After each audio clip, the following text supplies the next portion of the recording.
আসসালামু আলাইকুম, স্বাগত জানাচ্ছি আরটিভি সন্ধ্যা সংবাদে।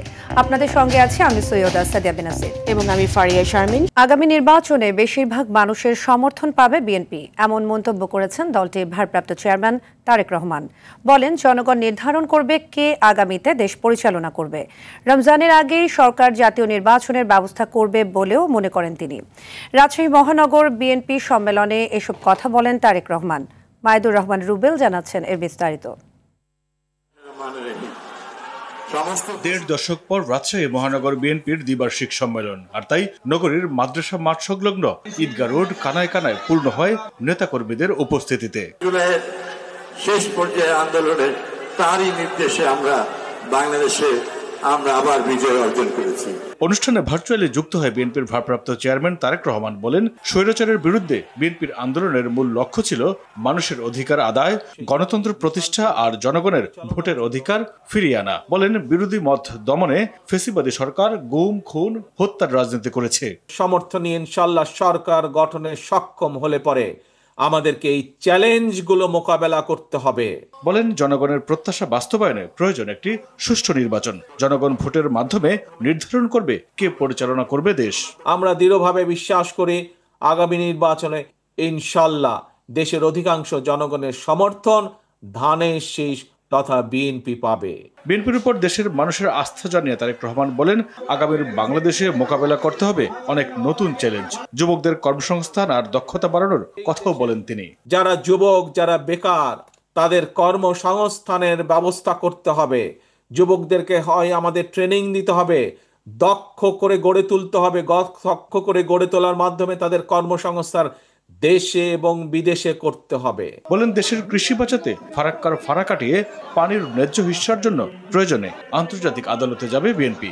আমরা আন্তর্জাতিক আদালতে যাব দরকার হলে, আমরা জাতিসংঘে যাব দরকার হলে, আমাদের পানির হিস্যা বের করে নিয়ে আসতে হবে। আবার যদি পানি নিয়ে তারা ঝামেলা করে, তাহলে যাতে আমাদের খালগুলো পানি ধরে রাখতে পারে। আমাদের কৃষকদের জন্য, আমাদের মানুষের ব্যবহারের জন্য সার্বিকভাবে পানির ব্যবস্থা আমাদেরকে করতে হবে। আওয়ামী লীগের হাতে ধ্বংস হয়ে যাওয়া শিক্ষা ব্যবস্থা ঢেলে সাজানোর পরিকল্পনার কথাও জানান তারেক রহমান।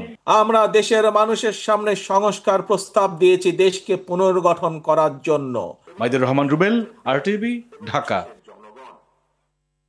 ত্রয়োদশ জাতীয় সংসদ নির্বাচনকে সামনে রেখে ভোটার হালনাগাদের সম্পূরক তালিকা প্রকাশ করেছে নির্বাচন কমিশন। বর্তমানে দেশে মোট ভোটার 12,61,70,900 জন। নতুন করে অন্তর্ভুক্ত হয়েছে 24,38,626 জন। রাজধানীর আগারগাঁওয়ে নির্বাচন কমিশন ভবনে এইসব তথ্য জানিয়েছেন সিনিয়র সচিব আখতার আহমেদ। তিনি জানান, এবারের হালনাগাদে প্রায় 45 লাখের মতো ভোটার অন্তর্ভুক্ত হয়েছে এবং মৃত্যুসহ নানা কারণে বাদ দেওয়া হয়েছে 21,32,590 জন ভোটারকে। চূড়ান্ত তালিকায় 31 আগস্ট প্রকাশ করা হবে বলে জানান সচিব। এদিকে 31 অক্টোবর পর্যন্ত বয়স 18 বছর পূর্ণ হওয়া ব্যক্তিরা ত্রয়োদশ জাতীয় সংসদ নির্বাচনের ভোটার তালিকায় যুক্ত হতে পারবেন বলে জানান আখতার আহমেদ। মূলত তিনটা তালিকা হচ্ছে। একটা হচ্ছে যে 2রা মার্চ যেটা চূড়ান্ত করা হয়েছে, 31 আগস্ট পর্যন্ত আজকের বিবেচনায় যেটা চূড়ান্ত হবে, এবং 31 অক্টোবর পর্যন্ত বিবেচনায় নিয়ে যে ভোটার তালিকাটা চূড়ান্ত হবে। সংসদ নির্বাচনে আইনশৃঙ্খলা পরিস্থিতির উন্নতি করার সবচেয়ে বড় চ্যালেঞ্জ বলে মনে করেন নির্বাচন কমিশনার আবুল ফজল মোহাম্মদ সানাউল্লাহ। তিনি বলেন, নির্বাচনের প্রতি সাধারণ মানুষের আগ্রহ বেড়েছে, তাই পুলিশের মনোবল বৃদ্ধি করা জরুরি। ডেমোক্রেসি ইন্টারন্যাশনাল আয়োজিত নারী প্রার্থীদের জন্য সরকারি তহবিল বিষয়ে পলিসি ডায়ালগ অনুষ্ঠানে তিনি কথা বলেন। বিএনপি স্থায়ী কমিটির সদস্য নজরুল ইসলাম খান বলেন, যোগ্যতার ভিত্তিতে নারী প্রার্থীর সংখ্যা বাড়ানো হবে। আতিকা রহমানের রিপোর্টে বিস্তারিত। রাজধানী কৃষিবিদ ইনস্টিটিউটে নারী প্রার্থীদের জন্য সরকারি তহবিল বিষয়ে পলিসি ডায়ালগ অনুষ্ঠানে নারী সংগঠন, রাজনীতিবিদ ও নির্বাচন বিশেষজ্ঞরা অংশ নেন। সংরক্ষিত নারী আসনের পরিবর্তে সরাসরি ভোটের মাধ্যমে নির্বাচনের প্রস্তাব দেন অনেক দল। আবার অনেকের মতে 50টি সংরক্ষিত আসনই যথেষ্ট। দল মনোনয়ন দিচ্ছে, আমি ভোট দিয়ে আমার নারী সাংসদ নির্বাচন করব, সেটাও কিন্তু বর্তমান ব্যবস্থায় হচ্ছে না। সরাসরি নির্বাচন হলে জনগণের রায় থাকবে যে না, আমার নারী সাংসদ হিসেবে আই ওয়ান্ট দিস পারসন। এই 300-র মধ্যে আমাদের 30% দেওয়া লাগবে। Good enough. 90 জন নারী প্রার্থী তো পাওয়া লাগবে আমার। আমি যেখানে নারী প্রার্থী দিব, সেখানে যে অন্য সবাই নারী প্রার্থী দেবে তা তো না। তাদের সঙ্গে প্রতিদ্বন্দ্বিতা করে আমার ওই প্রার্থীকে যে বিজয়ী করে আনতে হবে। সেই পরিস্থিতিটা সৃষ্টি করার জন্য যে প্রস্তুতি দরকার, আমার বিশ্বাস এই প্রস্তুতিতে আমরা অনেক দূর আগায় গেছি, কিন্তু আমাদের আরও আগাইতে হবে। আমাদের যেটা মেম্বার বলি, আমরা যেটা সদস্য রোকন বলি, আমাদের 1 লক্ষ প্লাস মেম্বার আছে বর্তমানে, এর অর্ধেকটাই নারী। রোকন যে হারে মেয়েরা হচ্ছে, আমাদের মেয়েদের সংখ্যা বোধহয় বেড়ে যাবে আর কি আমাদের সংগঠনে। নির্বাচনে নারীদের অর্থায়ন ও ভোটের পদ্ধতি নিয়ে দ্রুত রাজনৈতিক দলের ঐকমত্যে পৌঁছানো প্রয়োজন বলে মনে করেন মহিলা ও শিশু বিষয়ক উপদেষ্টা। স্থবিরতায় যেন না আটকে থাকি, ওটা ভেঙে যেন বেরিয়ে আসতে পারি, আর একটু ভালো জায়গায় আমরা আমাদের মেয়েদেরকে রাজনৈতিকভাবে অনেক বেশি সক্রিয় দেখতে চাই। কোনো দল বা সংস্থা পক্ষপাতমূলক আচরণ করলে কিংবা বাধা সৃষ্টি করলে কঠোরভাবে দমন করা হবে বলে জানান নির্বাচন কমিশনার মোহাম্মদ সানাউল্লাহ। এটার প্রভাব তো সবকিছুর উপরে আছে এবং ইলেকশনের উপরেও থাকবে এটার প্রভাব, যে আমরা ছোট ছোট বিষয়ে যদি বড় বড় ঘটনা ঘটাতে থাকি এবং মারপিটের পর্যায়ে চলে যাই, তাহলে তো definitely this is a challenge. A free fair neutral election, কেউ যদি সামান্যতম এখানে কোনো ধরনের পক্ষপাতিত্ব প্রদর্শন করে, election commission will go the distance to take care of that. নির্বাচনে নারীদের জন্য সরকারি তহবিল গঠন, গণতান্ত্রিক প্রেক্ষাপট পুনর্গঠনে নারীদের সুযোগ বৃদ্ধি, সরাসরি ভোটের প্রতিনিধিত্ব, নিরাপত্তা সহ বেশ কয়েকটি সুপারিশ তুলে ধরেন আলোচকরা। আতিকা রহমান, RTV, ঢাকা। আগামীকাল 3 দিনের রাষ্ট্রীয় সফরে মালয়েশিয়া যাচ্ছেন প্রধান উপদেষ্টা। প্রধান উপদেষ্টার এই সফর খুবই গুরুত্বপূর্ণ বলে জানিয়েছেন প্রেস সচিব শফিকুল আলম। তিনি বলেন, এই সফরে অনেকগুলো সমঝোতা স্মারক স্বাক্ষর হবে। সফরের মূল ফোকাস অভিবাসন নিয়ে আলাপ ও বিনিয়োগ। দুপুরে রাজধানীর ফরেন সার্ভিস একাডেমিতে প্রধান উপদেষ্টার মালয়েশিয়া সফর নিয়ে প্রেস ব্রিফিংয়ে তিনি এসব কথা বলেন। শফিকুল আলম বলেন, মালয়েশিয়া বাংলাদেশের জনশক্তি রপ্তানির জন্য একটি গুরুত্বপূর্ণ বাজার। সফরে মালয়েশিয়ায় আরও বেশি জনশক্তি পাঠানোর সুযোগ সৃষ্টির বিষয়ে আলোচনা হবে এবং এই বিষয়ে কয়েকটি সমঝোতা স্মারক স্বাক্ষরিত হবে। 12 আগস্ট একটি বিজনেস কনফারেন্সে প্রধান উপদেষ্টা যোগ দেবেন বলে জানান শফিকুল আলম।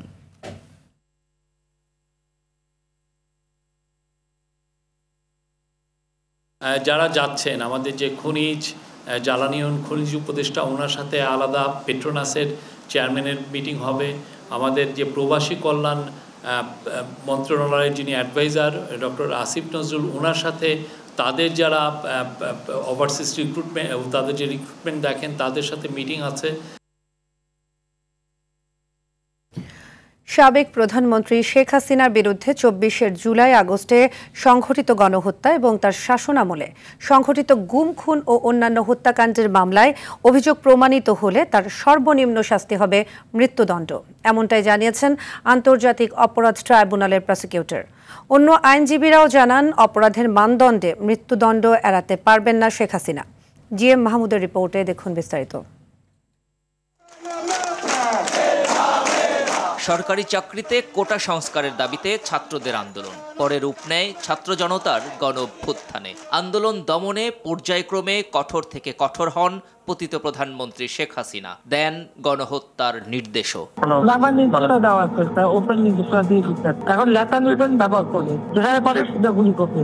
জুলাই আগস্টের হত্যাকাণ্ডে মানবতা বিরোধী অপরাধে 2টি বিশেষ আদালতে শেখ হাসিনার বিচার চলছে। সেই সঙ্গে তার শাসনামলে সংঘটিত গুম, খুন ও শাপলা চত্বরে হত্যাকাণ্ডের বিচারও চলমান। এই আদালত বসেছে সাবেক স্বৈর শাসক শেখ হাসিনার শাসনামলে সংঘটিত সবচেয়ে ভয়াবহ অপরাধগুলোর বিচার করতে। এসব মামলার অভিযোগ সমূহ প্রমাণিত হলে আইন অনুযায়ী শেখ হাসিনার সর্বনিম্ন শাস্তি হবে মৃত্যুদণ্ড, জানান আন্তর্জাতিক অপরাধ ট্রাইব্যুনালের প্রসিকিউটর। আন্তর্জাতিক অপরাধ ট্রাইব্যুনাল আইন 1973-এ রায়ের ব্যাপারে একটা সেন্টেন্সই বলা আছে, সেটা হলো ডেথ। এখানে মৃত্যুদণ্ড বিচার দিয়েই শুরু। এরপরে বলা হয়েছে যে গ্র্যাভিটি অব দি ক্রাইমস, জাজ যে কোনো শাস্তি দিতে পারবে, কারণ মানবতা বিরোধী অপরাধ হয় হলো ব্যাপক হত্যাযজ্ঞ। 24-এর গণহত্যা, গুম, খুন ও অন্যান্য হত্যাকাণ্ডের মামলায় দোষী সাব্যস্ত হলে মৃত্যুদণ্ড এড়াতে পারবেন না শেখ হাসিনা, বলেন এই আইনজীবীও। যেভাবে এভিডেন্সগুলো আসতেছে আর রাজসাক্ষী যেভাবে বলতেছে, ভিডিও অডিও এগুলো তো আর ডিসপিউট করার কোনো সুযোগও নাই। তো সুতরাং আমার তো মনে হয় ক্যাপিটাল পানিশমেন্টই হবে। এটা আমি দীর্ঘদিন যেহেতু অ্যাঙ্গলে প্র্যাকটিস করতেছি ওই হিসাবে আর কি। একদম সরাসরি গুলি করেছে, যারা যারা একদম ব্ল্যাঙ্ক বুলেট ছুড়েছে, তাদের তো ফাঁসি ছাড়া আর কোনো সাজার বিকল্প নাই। জুলাই অভ্যুত্থানের পর পুনর্গঠিত আন্তর্জাতিক অপরাধ ট্রাইব্যুনালে শেখ হাসিনার বিরুদ্ধে এ পর্যন্ত 4টি মামলা হয়েছে। এর একটিতে তিনি 6 মাসের কারাদণ্ডিত হয়েছেন, অন্য একটি মামলার সাক্ষ্য গ্রহণ চলছে, যেখানে শেখ হাসিনা ছাড়াও আসামি সাবেক স্বরাষ্ট্রমন্ত্রী আসাদুজ্জামান খান কামাল ও সাবেক আইজিপি চৌধুরী আব্দুল্লাহ আল মামুন। এদিকে ডিসেম্বরের মধ্যেই কয়েকটি বড় মামলার বিচার শেষ হবে বলে জানিয়ে আসছেন চিফ প্রসিকিউটর। এই বিচার শেষ হওয়ার মাধ্যমে সেই পুনরুজ্জীবনের স্বপ্ন বাস্তবায়ন হবে বলে আমরা বিশ্বাস করি। G M Mahmud, RTV, Dhaka. July আন্দোলনে রামপুরায় ছাদের কার্নিশে ঝুলে থাকা হোটেল কর্মচারী আমির হোসেনকে গুলি করা এবং 2 জনকে হত্যার মামলায় 5 আসামির বিরুদ্ধে অভিযোগ আমলে নিয়েছেন আন্তর্জাতিক অপরাধ ট্রাইব্যুনাল 1।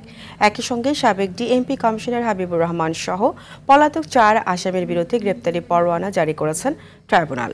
এই মামলার পরবর্তী শুনানি 17 আগস্ট। এর আগে বৃহস্পতিবার মামলার আনুষ্ঠানিক অভিযোগ দাখিল করে প্রসিকিউশন। মামলার আসামিদের মধ্যে শুধু রামপুরা পুলিশ ফাঁড়ির সাবেক এএসআই চঞ্চল চন্দ্র সরকার গ্রেপ্তার হয়ে কারাগারে আছেন। সকালে মামলার শুনানিতে সুনির্দিষ্ট 3টি অভিযোগ তুলে ধরে প্রসিকিউটর বলেন, পুলিশের গুলি থেকে বাঁচতে কার্নিশে ঝুলেও রেহাই পাননি আমির হোসেন।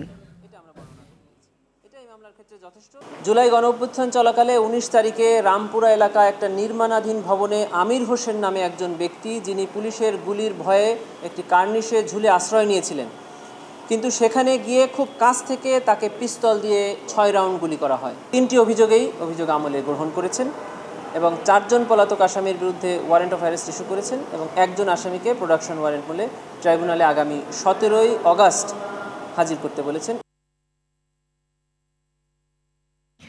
গাজীপুরের ঘটনা দুঃখজনক। জাতি হিসেবে অসহিষ্ণু এবং স্বার্থপরতার কারণে এত মানুষ উপস্থিত থাকলেও কেউ এগিয়ে আসেনি বলে মন্তব্য করেছেন স্বরাষ্ট্র উপদেষ্টা জাহাঙ্গীর আলম চৌধুরী। দুপুরে সচিবালয়ে স্বরাষ্ট্র উপদেষ্টা জানান, অপরাধীরা গ্রেফতার হওয়ায় দ্রুত চার্জশিট দেওয়া সম্ভব হবে। আসছে নির্বাচনে দায়িত্ব পালনকারীদের প্রশিক্ষণ শুরু হয়েছে জানিয়ে বডি ক্যামেরা কেনার কথা জানান জাহাঙ্গীর আলম চৌধুরী। রিপোর্ট করছেন জাহিদ রহমান। সচিবালয়ে নিজ মন্ত্রণালয়ের সভাকক্ষে আইনশৃঙ্খলা কমিটির বৈঠক শেষে সাংবাদিকদের সঙ্গে কথা বলেন স্বরাষ্ট্র উপদেষ্টা। গাজীপুরের ঘটনাকে অপ্রত্যাশিত দাবি করেন তিনি। আমরা চার্জশিটটা যত দ্রুত দেওয়ার আমরা চেষ্টা করতেছি, যত দ্রুত দেওয়ার যায় আমরা চার্জশিটটা দ্রুত দিয়ে দিব, যেহেতু আরও কয়েকটা কিন্তু আসামি ধরা বাকি রয়ে গেছে। আমরা জাতি হিসাবে খুব কিন্তু অসহিষ্ণু হয়ে গেছি এবং আমাদের কোনো ধৈর্য কোনো কিছু নেই। সমাজে কোনো কিছু একটা মানে খারাপ কাজ ঘটনা বা ঘটতে থাকলে লোকজন কিন্তু ঝাঁপে পড়তো এটা প্রতিহত করার জন্য, যেন ওইটা ঘটনাটা না ঘটে। কিন্তু আজকাল কিন্তু এই জিনিসটা খুব কমে গেছে, সবাই ওই ভিডিও করার জন্য ব্যস্ত থাকে। 5 আগস্টে লুট হওয়া অস্ত্রের খবর দিতে সরকার পুরস্কার ঘোষণা করে বিজ্ঞপ্তি দেবে বলেও জানান তিনি। আমরা এই আমাদের যে হাতিয়ারগুলি হারাই গেছে এগুলির উদ্ধারের জন্য আমরা একটা সার্কুলার দিচ্ছি এবং আমরা একটা প্রাইজও ডিক্লেয়ার করতে। সংসদ নির্বাচন সুষ্ঠু করতে সরকারের কর্মতৎপরতা তুলে ধরেন স্বরাষ্ট্র উপদেষ্টা। নির্বাচনের জন্য আমাদের কিন্তু ট্রেনিং মোটামুটি শুরু হয়েছে। আমরা একটা বডি ক্যামেরা যেটা আমরা ক্রয় করে দিচ্ছি, কোন কেন্দ্রে কি ধরনের ঘটনা ঘটছে আপনি সেন্ট্রাল থেকে আপনি এদেরও মনে হয় এটার অ্যাক্সেস দেওয়া হবে, আপনারাও কিন্তু দেখতে পাবেন। নির্বাচনে অংশ নেওয়া রাজনৈতিক দল ও প্রার্থীদের আচরণের উপর নির্বাচনী পরিবেশ নির্ভর করবে বলেও জানান জাহাঙ্গীর আলম চৌধুরী। সবাই সহজ, মেন তো জনগণের জন্য সহজ। জাহিদ রহমান, RTV, ঢাকা। অন্তর্বর্তী সরকারের 365 দিনে অস্বস্তি ও আইন শৃঙ্খলার অভাব ছিল বলে মন্তব্য করেছেন রাজনীতিবিদ ও বিশিষ্টজনরা। তবে কোনো ব্যর্থতা থাকলে এর দায় রাজনৈতিক দলগুলোরও বলে মন্তব্য করেন নৌ পরিবহন উপদেষ্টা এম শাখাওয়াত হোসেন। বিএনপি ক্ষমতায় গেলে প্রথম 18 মাসে 1 কোটি মানুষের কর্মসংস্থান হবে বলে আবারও প্রতিশ্রুতি দেন আমির খসরু মাহমুদ চৌধুরী। আরও জানাচ্ছেন তৌহিদুর রহমান। অন্তর্বর্তী সরকারের 365 দিনের সামগ্রিক মূল্যায়ন শীর্ষক গোল টেবিল আলোচনা রাজধানীর একটি হোটেলে এর আয়োজন করে গবেষণা প্রতিষ্ঠান centre for policy dialogue CPD। এতে বাংলাদেশ ব্যাংকের গভর্নর বলেন, গত 1 বছরে আর্থিক খাতে স্থিতিশীলতা ফিরেছে। আমি এখনো আশাবাদী যে আমাদের ইনফ্লেশন কমে আসবে, আমরা হয়তো 5-এর নিচে চলে যেতে পারবো বাই এই ফিসক্যাল ইয়ারের শেষের দিকে। এটা আমাদের প্রত্যাশা এবং এটা আমাদের হবে বলে আমি আশাবাদী। তবে রাজনীতি ও আইন শৃঙ্খলায় এখনো রয়ে গেছে অস্বস্তি। অবশ্য সরকার পাহাড় সম সমস্যার মধ্যে কাজ করছে বলেও মনে করেন তারা। এখানে দেখলাম ব্যবসায়ী সমাজ যারা হয়তো আরেকটু উপরে, তারাও কেউ স্বস্তিতে নাই। তাহলে এই 365 দিনের প্রকৃতপক্ষে স্বস্তি দিতে পারি নাই। পাঠে ছিলাম, পাঠে বললাম যে এই অবস্থা কেন, ধ্বংস করে দিয়ে গেছে সাম ইন্টারেস্টেড মিনিস্টার, সব বন্ধ করে দিয়েছে, পাট কল বন্ধ করে দিয়েছে, টেক্সটাইল মিল বন্ধ করে দিয়েছে, আর প্রতিদিন আমি শ্রমিকদের ফেস করতাম। ক্ষমতায় গেলে ব্যবসা বাণিজ্যে আমলাতান্ত্রিক জটিলতা কমানোর আশ্বাস দেন বিএনপির স্থায়ী কমিটির সদস্য আমির খসরু মাহমুদ চৌধুরী। বাংলাদেশে বিগত দিনে আপনি দেখবেন রেগুলেশন করতে করতে এমন জায়গায় নিয়ে গেছে যার কারণে আপনি অলিগার্ক সৃষ্টি হয়েছে, কারণ ওরা ছাড়া আর কেউ ব্যবসা করতে পারেনি। রাজনীতিকে আপনি ডেমোক্রেটাইজেশন করলে তো হবে না, আপনি অর্থনীতিকে ডেমোক্রেটাইজেশন করতে হবে। ডিজিটাল ইকোনমির মাধ্যমে দুর্নীতি কমে আসবে বলে আশা করেন তিনি। ফিজিক্যাল কন্ট্যাক্ট না কমাইলে করাপশন বন্ধ হবে না বাংলাদেশ। তৌহিদুর রহমান, RTV, ঢাকা। দেশে আর কখনো যেন ফ্যাসিবাদ প্রতিষ্ঠিত না হতে পারে সেই লক্ষ্যে কাজ করছে বিএনপি। রোববার রাজধানীর গুলশান চেয়ারপারসন অফিসে আমরা বিএনপি পরিবারের উদ্যোগে গণ অভ্যুত্থানে আহত ও ক্যান্সার রোগীদের সহায়তা প্রদান আয়োজনে এই মন্তব্য করেন। তিনি আরও বলেন, জুলাই বিপ্লব শহীদের মূল তালিকা এখনও প্রকাশ না করা দুঃখজনক।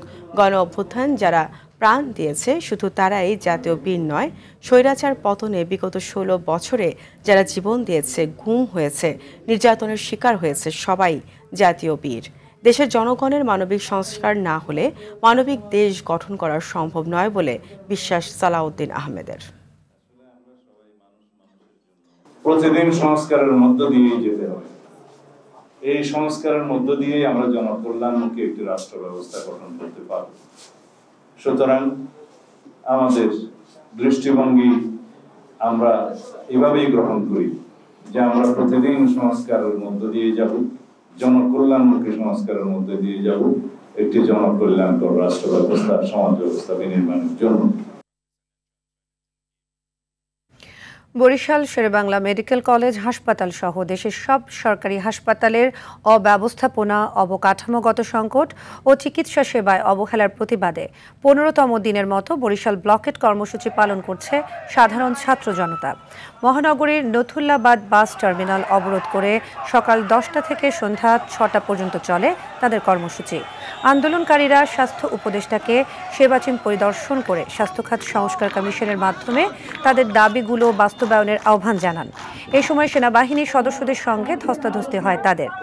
দাবি মানা না হলে আরও কঠোর কর্মসূচির হুঁশিয়ারি দেয় শিক্ষার্থীরা। এদিকে স্থায়ী ক্যাম্পাসের দাবিতে সিরাজগঞ্জে 1.5 ঘণ্টা পর অবরোধ করে রাখে রবীন্দ্র বিশ্ববিদ্যালয়ের শিক্ষার্থীরা।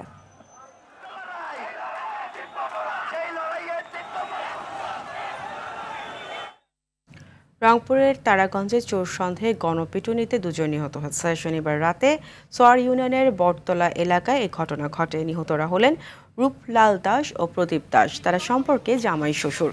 কুমিল্লার সদর দক্ষিণে ওয়ার্কশপ মালিকের লাশ উদ্ধার করেছে পুলিশ। এই ঘটনায় এক দম্পতিকে আটক করা হয়েছে। কুষ্টিয়া শহরের হাউজিং এলাকায় স্বামী রানার বিরুদ্ধে স্ত্রী উর্মি খাতুনকে হত্যার অভিযোগ উঠেছে। পুলিশের ধারণা উর্মিকে শ্বাসরোধে হত্যার পর পালিয়েছে রানা। নোয়াখালীর বেগমগঞ্জে সুমাইয়া আক্তার নামে এক শিশুর মরদেহ উদ্ধার করা হয়েছে। এই ঘটনায় পুলিশ শিশুর সৎ মা শিউলি আক্তারকে আটক করেছে। এদিকে পাবনার ঈশ্বরদীতে বিদ্যুৎ স্পৃষ্টে মফিজ উদ্দিন খান নামে এক ব্যক্তির মৃত্যু হয়েছে।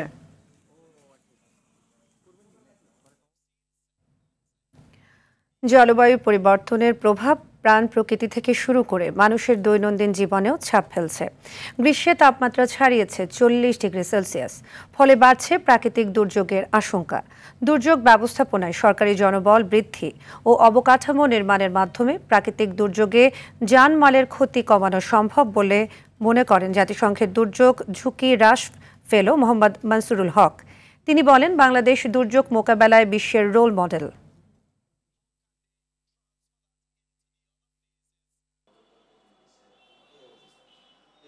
দুর্যোগ ব্যবস্থাপনা ও ত্রাণ মন্ত্রণালয় বা দুর্যোগ ব্যবস্থাপনা অধিদপ্তরের যদি জনবল বৃদ্ধি করা হয়, জনবলকে যদি আরও শক্তিশালী করা হয়, এটাও আমি মনে করি কাইন্ড অফ প্রিভেন্টিভ, আগের থেকেই এই কাজটা করা উচিত।